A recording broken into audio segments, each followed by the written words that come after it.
How to fold your Brompton. Set the pedals at 8 o'clock.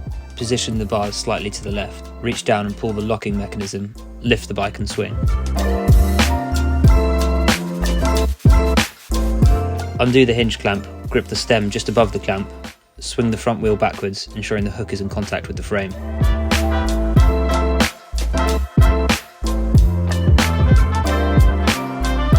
Now this is the fun part. Loosen the handlebar clamp and let it swing into place.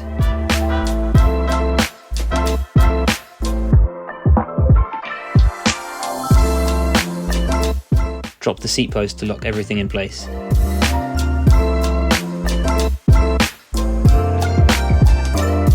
Fold the pedal by pushing upward in the centre to prevent any unwelcome shin strikes. Simply reverse the process to unfold.